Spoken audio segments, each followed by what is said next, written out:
ఈరోజు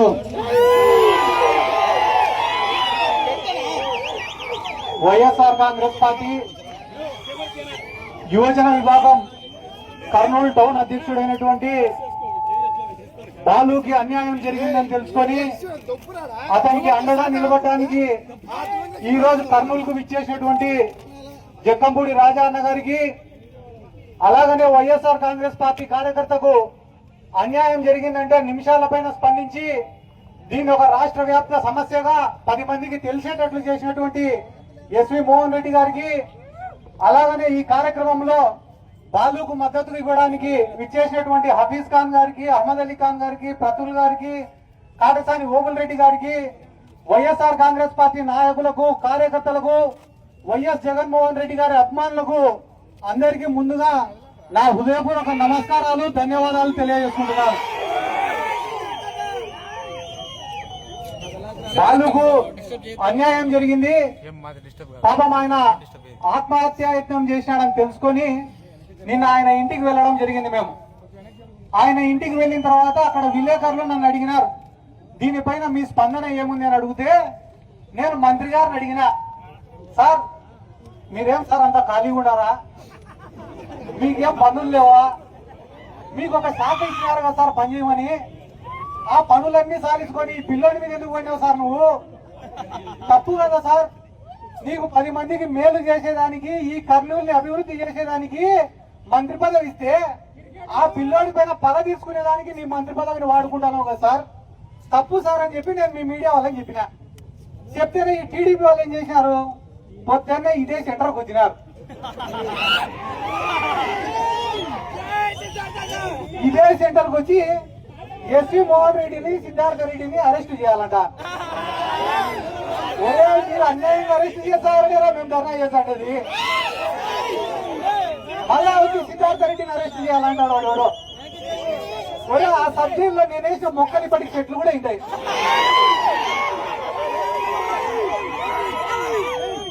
మళ్ళా కొత్తగా వచ్చి వీళ్ళు నాకు సబ్జీలను పరిచయం చేస్తామంటే ఇక నవ్వేదానికే ఏడ్చేదానికే ఇవన్నీ సిగ్గుండాలన్నా, వాళ్ళ బతుకులకు కొంచెమన్నా రోషం, మానం, మర్యాదలు ఉండాలా. ఎస్వి మోహన్ రెడ్డిని అరెస్ట్ చేసినా ఒక అర్థం, సిద్ధార్థ రెడ్డిని అరెస్ట్ చేసినా ఒక అర్థం కాదన్నా. అమాయకుడు ఆ పిల్లోడు సతీష్ అనే పిల్లోడిని రోజు స్టేషన్ కాడికి తిప్పుతాంటే మన ఇళ్లలో పిల్లలు లేరా అన్న. ఒక పిల్లోడు చచ్చిపోతే ఆ కుటుంబంలో ఎంత క్షోభ ఉంటుందో వీళ్ళకేం తెలుసా, నా డబ్బు నెట్టోళ్ళకి రోజు ₹1 కోటి ఎత్తుతా ఆడిన మినిస్టర్. వాస్తవం చెప్తా, ఒకటి రాసి పెట్టుకోదా, మీడియా వాళ్ళు ఉన్నారు, మినిస్టర్ కూడా చూస్తున్నాడు ఖచ్చితంగా. మొన్ననే ఫార్మా కంపెనీ వాళ్ళ కాడ 45 కోట్లు ఎత్తినాడు ఈయన మినిస్టర్. నారా లోకేష్ కూడా తెలియకుండా 45 కోట్లు ఎత్తినాడు. ఎత్తితే నారా లోకేష్ పిలిపించినాడు భరతుని, పిలిపించి నాకు తెలియకుండా నువ్వు ఎట్ట ఎత్తినావు, 45 కోట్లు ఎత్తేటప్పుడు నాకు చెప్పాలా లేదా అన్నాడు.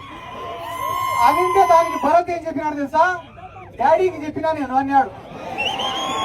దానికి లోకేష్ ఏమన్నాడు తెలుసా, చెప్పాల్సింది మీ డాడీకి కాదురా మా డాడీకి. వీళ్ళు ఇంత నీచంగా ఇదే పూడిచెర్ల కాడ సోలార్ పడితే దాని పక్కన 1600 ఎకరాలు కొనుక్కునేదానికి ఈ టీజీ భరత్ సిద్ధమన్నాడు. మొన్న వాయినా వాళ్ళ పిఏ ఇద్దరు కలిసి పోతారంట కారులో. పోతా అంటే ఈ టీజీ భరత్ చెప్పినంట వాళ్ళ పిఏకి, ఒరే ఈ ల్యాండ్ భలే ఉందిరా, ఉద్యోగించో, బెదిరించో, డబ్బులిచ్చో ఈ ల్యాండ్ తీసేసుకోవాల్సిందే మనము అంటే, సార్ చాలా కష్టం సార్ అని అంట. నేను చెప్తానారా ఎందుకు కష్టము, ఖచ్చితంగా తీసుకోవాల్సిందే ఈ ల్యాండ్ అంటే, అయినా కూడా కష్టమే సార్ అంట. ఎందుకురా అంటే ఆ ల్యాండ్ మందే సార్ అని అంట. అంటే యాడ ఎంత భూమి ఎత్తుతా అనేది కూడా వీళ్ళకి తెలియదు. డబ్బులు ఎక్కువైపోయి పేదవాడు అనేవాడు కళ్ళకు కనపడకుండా వీళ్ళకు తయారైనాడు. ఏమంటాడు ఎవడో సిద్ధార్థ రెడ్డి నోరు అదుపులో పెట్టుకోంట అన్నా, నేను తండ్రి పేరు చెప్పుకొని రాజకీయాల్లోకి వచ్చినాడు కాదు, తండ్రి సంపాదించి అక్రమాస్త్రాలతో పెట్టుకొని రాజకీయాల్లోకి వచ్చినట్టు కాదు, ఎలక్షన్ల ముందర 20 కోట్ల 30 కోట్ల సంచులు ఎత్తుకొని రాజకీయాల్లోకి వచ్చినాడు కాదు. గెలిచినా ఓడిపోయినా, పడినా లేచినా, బతికినా సచ్చినా ఒకటే నాయకుడు, ఒకటే చెల్లాలి, ఏం చెల్లాలి వైఎస్ఆర్ కాంగ్రెస్ పార్టీ జెండా మన నాయకుడు వైఎస్ జగన్మోహన్ రెడ్డి గారు. మా హఫీజ్ అన్న చెప్పినాడు ఇందాకనే, సతీష్ వాళ్ళ అమ్మ ఉసురు తగులుతుంది అన్న. ఎంత మంది పేదవాళ్ళని కర్నూలు టౌన్ లో ఇబ్బంది పెడుతున్నారో నాకు తెలుసు. ఎందుకంటే ప్రశాంతమైన వాతావరణం ఉంటుంది. ఇక్కడ ఎంప్లాయీస్ ఉంటారు, వ్యాపారం చేసుకునే వాళ్ళు ఉంటారు, చదువుకునే వాళ్ళు ఉంటారు, వైశ్యాస్ ఉంటారు, ముస్లింస్ ఉంటారు, అన్ని కులాల వాళ్ళు, అన్ని మతాల వాళ్ళు కలిసిమెలిసి ఉన్న ప్రాంతం అన్న ఈ కర్నూలు. కర్నూలు అంటే ఒక చరిత్ర ఉన్న ప్రాంతం అన్న.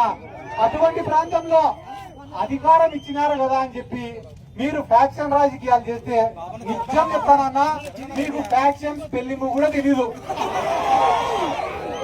మీ ఉనికి కోసం, మీ రాజకీయాల కోసం అమాయకుల పైన మీరు ఫ్యాక్షన్ చేస్తే అన్న అది తిరిగి తిరిగి మీ దగ్గరే ఆగుతుందని కూడా ఈ సందర్భంగా నేను చెప్తానా. చిన్న వయసులో మీకు అధికారం ఇచ్చినారు, దాన్ని సద్వినియోగం చేసుకోండి. ఒక 20 ఏళ్లు ఈ కర్నూలు ప్రాంత ప్రజలు మిమ్మల్ని గుర్తుపెట్టుకునేలాగా పరిపాలన చేయండి తప్ప సామాన్యులను అమాయకులను ఇబ్బంది పెట్టేలాగా కాదని చెప్పి ఈ సందర్భంగా నేను మీకు అందరికీ తెలియజేసుకుంటూ, అన్ని రకాలుగా కూడా మా హఫీజ్ అన్న గానీ, అహ్మద్ అలీ అన్న గానీ, మా మోహన్ అన్న గానీ క్లియర్ గా చెప్పినారు. ఈయన కర్నూలు హాస్పిటల్ ఉంది, కర్నూలు హాస్పిటల్లో కలెక్షనే, మున్సిపాలిటీలో కలెక్షనే, పథకాలు కలెక్షనే, బెట్టింగ్లలో. దీనికంతా హెడ్ ఎవరంటే ఈ 3 టౌన్. ఈ 3 టౌన్ సిఐ అంటే నీకు ఏ పనన్నా అయిపోతుంది. విడిపోయిన భార్య భర్తల్ని కలుపుతాడు, కలిసిన వాళ్ళని విడగొట్టాడు. పంచాయతీకి 10,000. వీళ్ళు కూడా బయట బోర్డు పెడితే సరిపోతుంది. ఇంకా లేటెస్ట్ గా మర్డర్ కేసుకి అయితే 1,00,000 రాజీకి, అటెంప్ట్ మర్డర్ కి అయితే 50,000, మొగుడు పిల్లల పంచాయతీకి అయితే 20,000, సెటిల్మెంట్ ఉంటే 20-30. ఎందుకంటే జనాలకు కూడా క్లారిటీ అనేది ఇంపార్టెంట్. కాబట్టి బాలుకి ఈరోజు అన్యాయం జరిగింది. ఒక మనిషిని నాయకుడిగా తయారు చేసేది కూడా వీళ్ళే. ఆ పిల్లోడు ఈ రోజు మైకు పట్టుకొని మాట్లాడుతుంటే భయపడాలా, ధైర్యంగా అనర్గళంగా అతనికి జరిగిన అన్యాయాన్ని చెప్పుకుంటూ ఈ ప్రభుత్వాన్ని ఎండగట్టినాడు. అంటే ఆయనలో ఉండే నాయకత్వ లక్షణాలను బయటికి తీసింది కూడా ఈ తెలుగుదేశం పార్టీ వాళ్ళే అని చెప్పి ఈ సందర్భంగా నేను తెలియజేసుకుంటూ, ఎన్ని పనులన్నా రైతులకు రేట్లు లేక కుట్లాడుకొని చచ్చిపోతున్నారు, ఆత్మహత్యలు చేసుకొని చచ్చిపోతున్నారు సార్. అదే అన్న నేను చెప్పేది. వెనకపక్క చూడు, భూములు కబ్జా చేస్తున్నా టీడీపీ వాళ్లకు బుద్ధి లేదు. అమ్మ నేను చెప్పినా కదా, నా మీద కూడా మనం అదే చెప్తానమ్మా. కాబట్టి వీటన్నిటిని సాధించుకొని మంచి పాలన వైపు వీళ్ళు వస్తే బానే ఉంటది. ఈరోజు పొద్దున్నే ఒక పెద్ద మనిషి కూడా చాలా పెద్ద వార్నింగ్ ఇచ్చినాడు అన్న, నాకు కబడ్దార్ అన్నాడు. ఏం బానే ఆయన స్పెల్లింగ్ చూసి నేను కబడ్దార్ అన్న. నేను కూడా ఆయనకు ఒక మాట ఏం చెప్తానంటే, నాకన్నా 30-40 ఏళ్ళు పెద్దోడు ఉన్నాడు వయసులో, ఎవరో ఆయన పేరు తెలియదు. ఆయన ఇక కబడ్దార్ అనే ముందర ఒక మాట ఆలోచించనా, నేను యాడ 1 రూపాయి అవినీతి చేయలే, నేను యాడ దోపిడీ చేయలే, వీలైతే నా సొంత డబ్బులు ఖర్చు పెట్టుకొని రాజకీయం చేసినా తప్ప రాజకీయాన్ని అడ్డం పెట్టుకొని నేను డబ్బులు ఇంటికి తీసుకొని పోలే. నువ్వు ఏ దేవుడి పైన ప్రమాణం వేసి చెప్తావు చెప్పు? ఒక ప్లాట్ లో లెక్కెత్తలే అని, ప్రతి ప్లాట్ ఎవడు వెంచరేసినా నువ్వు లెక్కెత్తాల్సిందే. నువ్వు కూడా నా గురించి మాట్లాడితేటన్నా పోనీ టీడీపీ వాళ్ళని ఒక మాట అడగాలనుంది. మీరు అవినీతి పనులు దేవుడి పైన ఒట్టేస్తారా అని అడుగుదామనుంది. వీళ్ళు అబద్ధం చెప్పేదే దేవుడి మీద ఒట్టేసి, ఎందుకంటే తిరుమల లడ్డూనే వదిలిపెట్టాలా వీళ్ళు దేవుణ్ణి. ఇప్పుడు నేను దేవుడిని ఎత్తుతారా ఒట్టేస్తారా అంటే దేవుడినే ఎత్తుతారు వీళ్ళు. కాబట్టి ఈ ప్రజలను కూడా నేను ఒక్కటే విజ్ఞప్తి చేస్తానన్నా, నిత్యం ప్రజల్లో ఉండేవాడిని నాయకుడిగా ఎన్నుకోండి, మీకోసం పోరాడేవాడిని నాయకుడిగా ఎన్నుకోండి, మీకోసం కష్టపడేవాడిని నాయకుడిగా ఎన్నుకోండి, మీకోసం జీవితం త్యాగం చేసేవాడిని నాయకుడిగా ఎన్నుకోండి. కానీ యాన్నో కోటలో ఉండేటువంటి నాయకుడిగా ఎన్నుకుంటే ఇట్లనే ఉండదన్న పరిస్థితి. గుడిసెలలో కూడా కోట్లు వేసుకొని బతకాలంటే కష్టం కదన్నా. కాబట్టి ఒక నాయకుడిని ఎన్నుకునేటప్పుడు 1కి 10 సార్లు ఆలోచించి ఎన్నుకోవాల్సిందిగా మిమ్మల్ని అందరినీ కోరుకుంటూ, ఈ రోజు ఒక్క పిలుపుతో ఒక పిల్లోడికి మద్దతుగా ఇన్ని వేల మంది వచ్చినందుకు ప్రతి ఒక్కరికి నా శిరస్సు వంచి నమస్కారాలు తెలియజేసుకుంటూ, ఎల్లప్పుడూ ఇంత గొప్ప కార్యకర్తలు మాకు దొరికినందుకు మీకు అందరికీ రుణపడి ఉంటామని కూడా ఈ సందర్భంగా తెలియజేసుకుంటూ సెలవు తీసుకుంటాను. జై జగన్, జై జగన్, జై జగన్. Thank you.